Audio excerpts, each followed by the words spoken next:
Welcome to the show, everybody. My name is Steve Strangio. This is Super Mega Trivia Slam, coming to you from beautiful downtown, scenic Massapequa on Long Island, right here at Paradise Studios. Hey guys, it's a show. In case you're wondering what the show's all about, if you haven't seen the show before, I think we're 16 maybe? I think we're at show 16, 15, 16, 17, somewhere in the teens. The show's a teenager right now. We've been here for a while now, and if you haven't seen the show, let me tell you all about it. This is a show, it's more of a game show with trivia questions. Now, you've been to trivia shows. We do have some people here in the audience hanging out with us tonight. And when you've been to trivia shows, they always say you gotta be quiet, you can't use your phone, don't shout out answers. Screw that, not on my show. No. Hell no. Hell no. It's shout out the answers and keep your own damn score. I don't keep the score. I don't give out prizes. I want you to have a good time when it comes to trivia.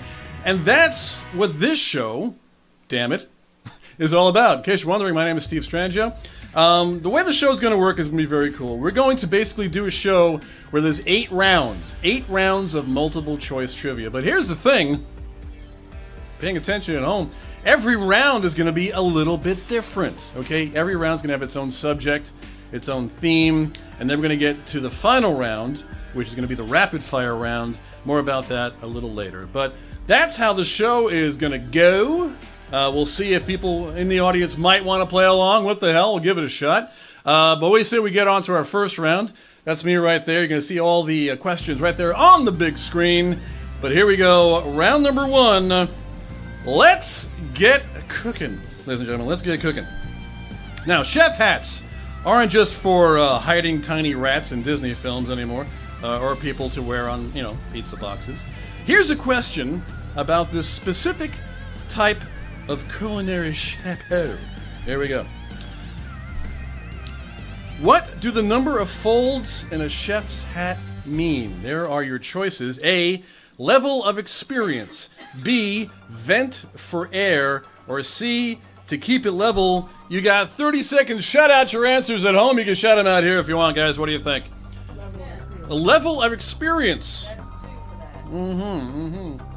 Level of experience. So we have a level of experience. 17 seconds to go in the round. Shout out your answers if you know them.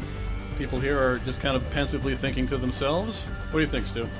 A level of experience. B, a vent for air. You need a lot of space. It gets hot in the kitchen.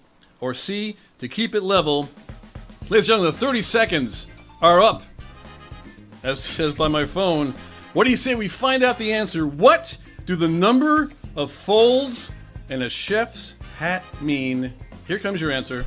Yeah, it's the level of experience. Yay! The crowd has gone wild, ladies and gentlemen.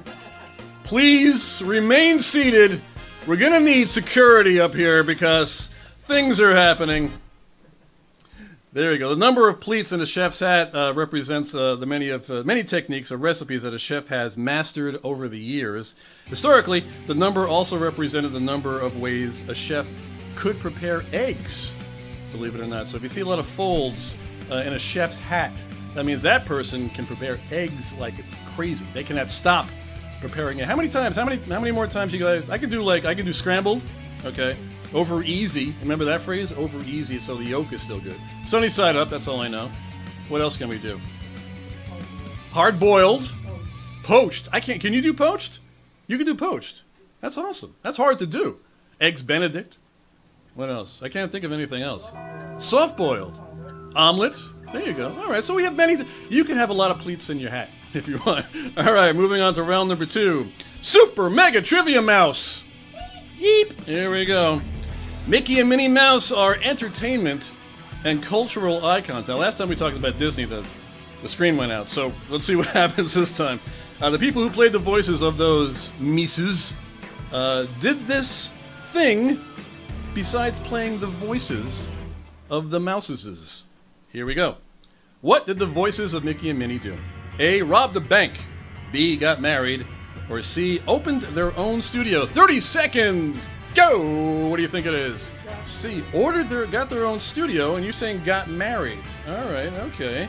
That's it. What did the voices of Mickey and Minnie do? A, they robbed a bank. B, got married. Or C, opened their own studio. What do you guys think it is? You got 10 seconds left. You can change your answers. Right now we have opened their own studio and then got married. Anybody else? No? You don't know? All right, well, your time is up. Ladies and gentlemen, what did the voices of Mickey and Minnie do? Here come your answers, or just answer. Yeah, they got married. They actually did, in real life, get married. How romantic is that? That's really sweet. He just said that's goofy. He said it. You're a maniac. Somebody keep him security. Help him out. The wonderful world of fun facts, ladies and gentlemen. Now, Wayne Allwine was the voice of Mickey. There were many voices of Mickey, but at the time. Russi Taylor, we're going to get back to her in just a second. They were married for about 2 decades until, unfortunately, Wayne passed away in 2009 at the age of 62, which is really kind of young.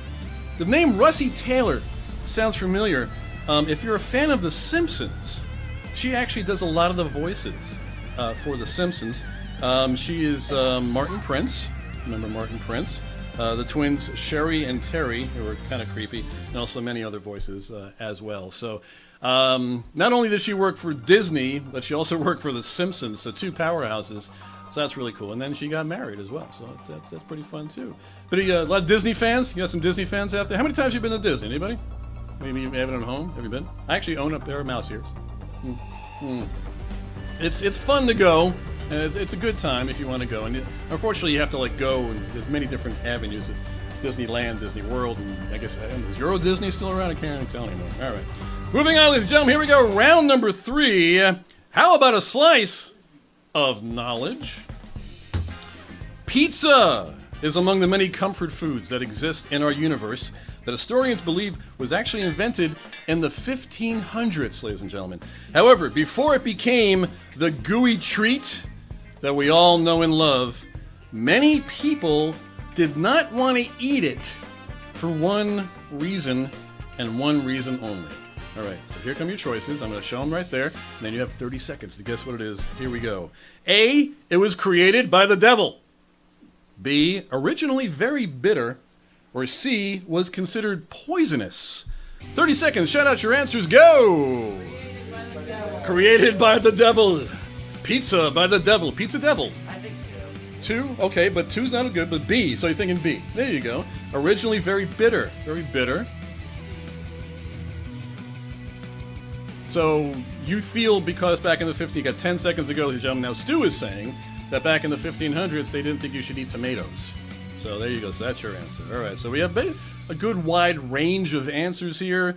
Time is up. Ladies and gentlemen, is Stu correct? Stu is the lone person who thinks that people didn't want to eat tomatoes in the 1500s. Why would you say that, Stu?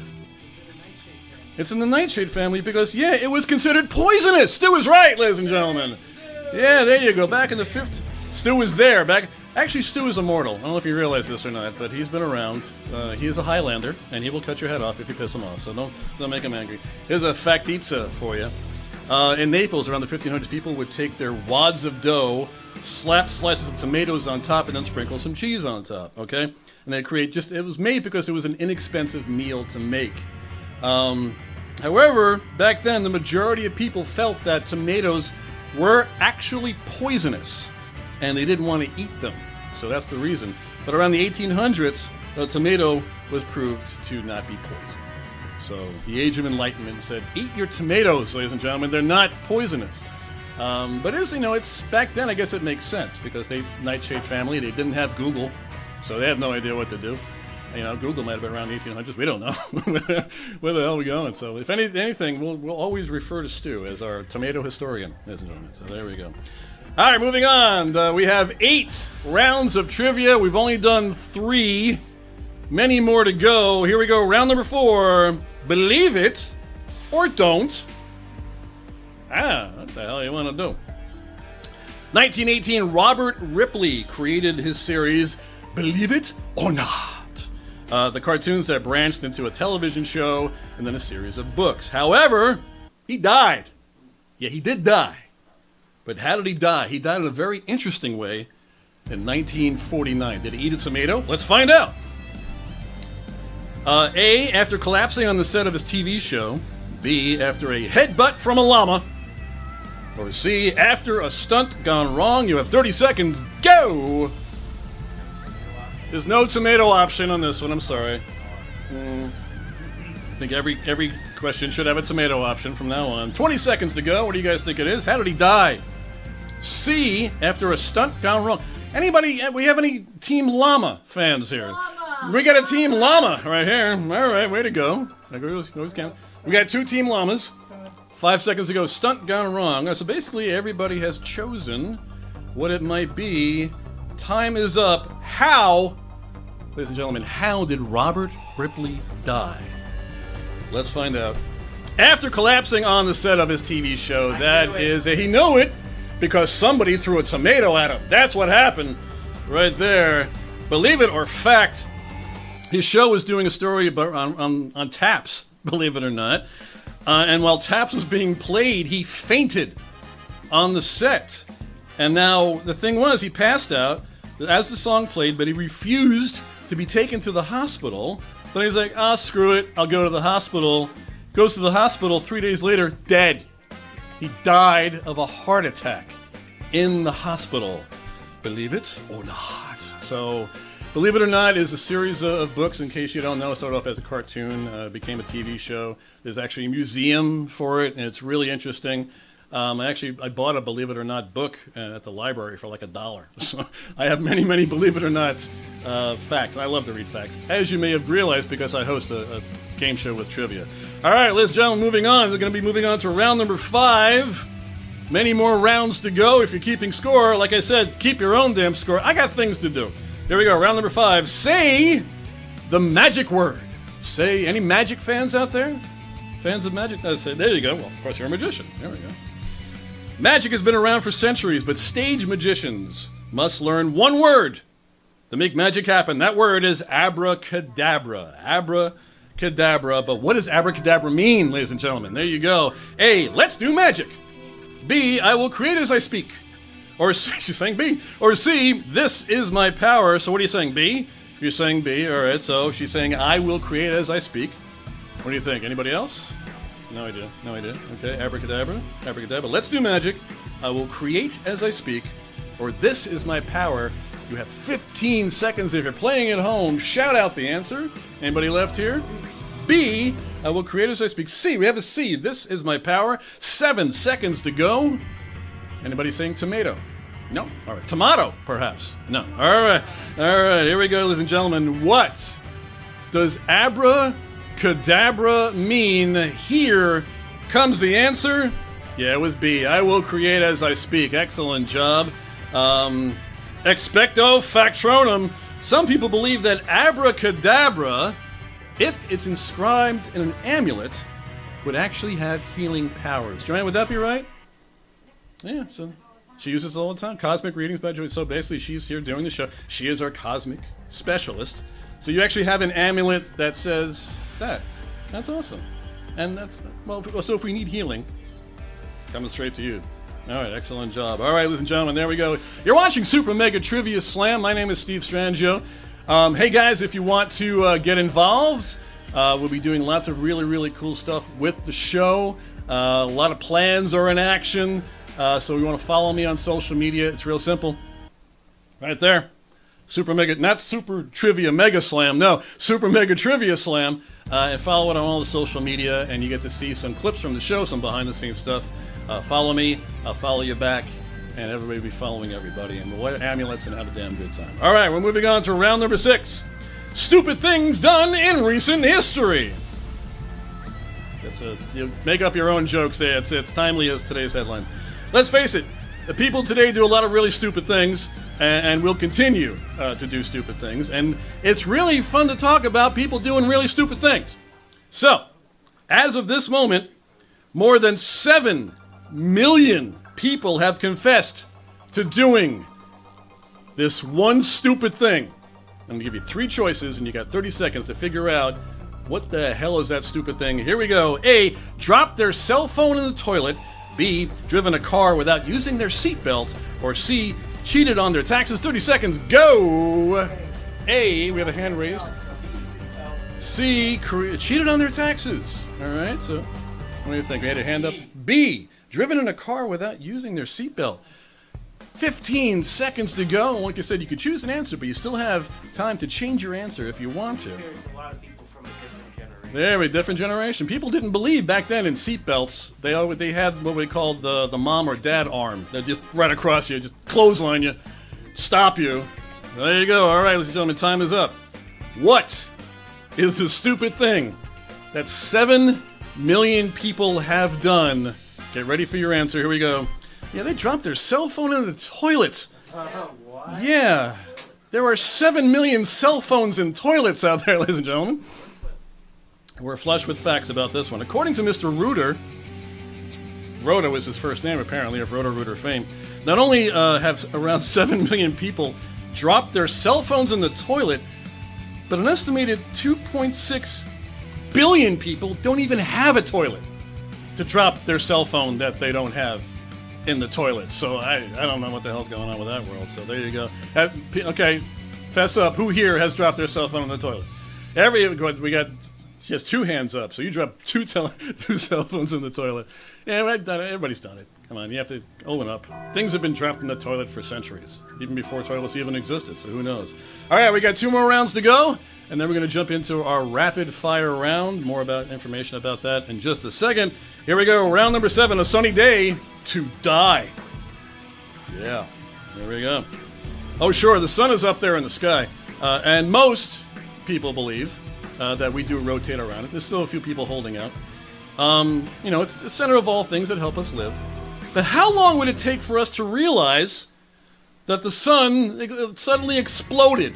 How long would it take? Here are your choices. A, 3 minutes. B, 6 minutes. Or C, 8 minutes. 30 seconds to go. Choose now. C, 8 minutes. C, why are we saying C?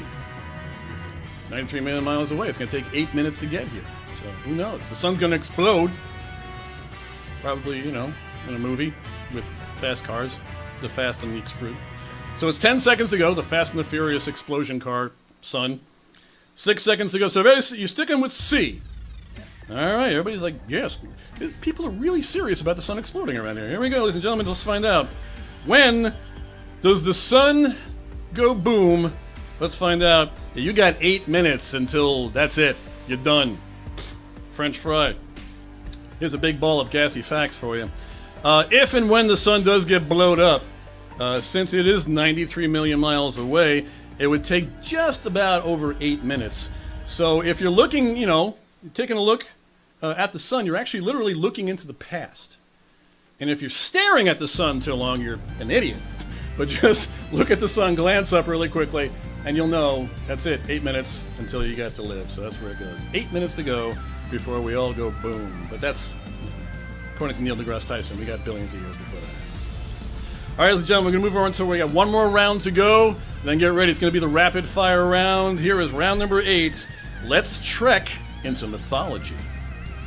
Mr. Spock, can you do that? I can do both hands. There we go. Is known as a Vulcan. Here we go. In reality, the word Vulcan is the name of a Roman god, but what is he the god of? Let's find out. A, fire. B, power. C, nature. Or D, conventions. You have 30 seconds. Go! Fire! Fire!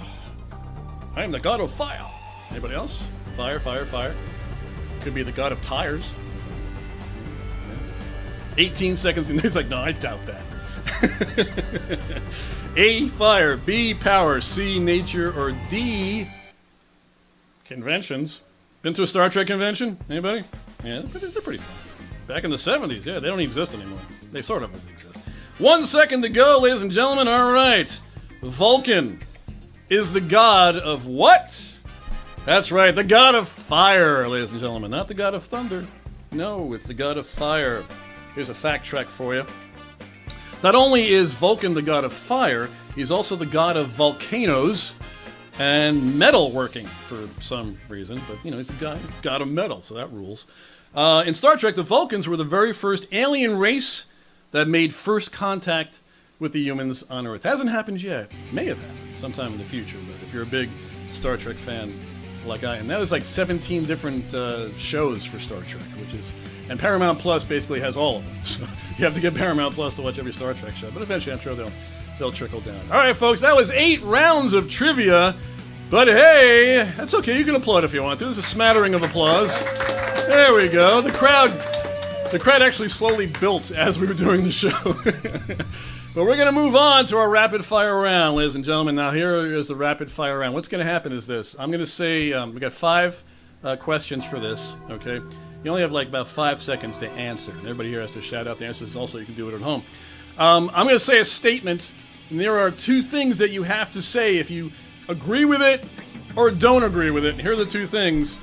Sounds about right, or you kidding me? So if you think it's right, it sounds about right. Or if you think it's wrong, what do you think? What, you kidding me? So here we go, ladies and gentlemen. Hey, Neil Armstrong said, "That's one small step for man." Go! Sounds about right, or are you kidding me? Sounds about right. One giant step for mankind. Mm-hmm. That's what it said, yeah. Guys in the back, what do you think? They're nodding their head. Okay, we'll just go with that. All right, we'll give you that. It's actually, you kidding me? No, he said that's one small step for a man. For a man. But that was cut out in the transmission. So one small step for a man. And that's what happened. All right, moving on, number 2. Clownophobia is the fear of clowns. Go! What do you think of it? You kidding me? You kidding me? What? Who am I? Who are you talking to over here? Sounds about right, or are you kidding me? You're kidding me, right? You're kidding me. It's a clown, right? Yeah, I am kidding you. It is kidding you. It's coulrophobia is actually the fear of clowns. So if you see a clown coming at you, say this to the clown, and you'll probably get stabbed. All right, moving on. Number 3. Dr. Seuss wrote green eggs and ham on a bet. Go! Sounds about right. Sounds about right? Sounds about right? Are you kidding me? Nobody's saying? Dr. Seuss, he's kind of whimsical. All right, here comes your answer. Yep, sounds about right. He had to write a book in 50 words or less, and he won the bet. He made green eggs and ham, so there you go. All right, we got 2 more questions to go. It's going to be sounds about right versus you kidding me? Here we go. Canada is north of Detroit. Go. Sounds about right. No, he's saying no? Yes? No? He doesn't know. He's thinking about it. What are you guys thinking at home? We got 3 seconds to go. 2, 1. Here comes the answer. You kidding me? It's south of Detroit. Yeah, it's actually so far. It's actually south of Detroit. So there you go. All right, ladies and gentlemen, we have 1 more question to go. It's either sounds about right or you kidding me? Here you go. Hawaiian pizza was invented in Canada by a Greek immigrant. Go! Sounds about right. You kidding me? Yeah. Oh, I thought it was invented in California. Yeah, well, there we go. So what do you think? Sounds about right or are you kidding me? What do you think? I think you're kidding me. You're kidding me. All right, but the thing is, actually, sounds about right. Yeah, the creator was Sam Panopoulos. And it was in 1962 that he created the infamous Hawaiian pizza. And that is Super Mega Trivia Slam. Thanks so much. Oh, thanks so much for having me. My name is Steve Strangio. Yeah, hey.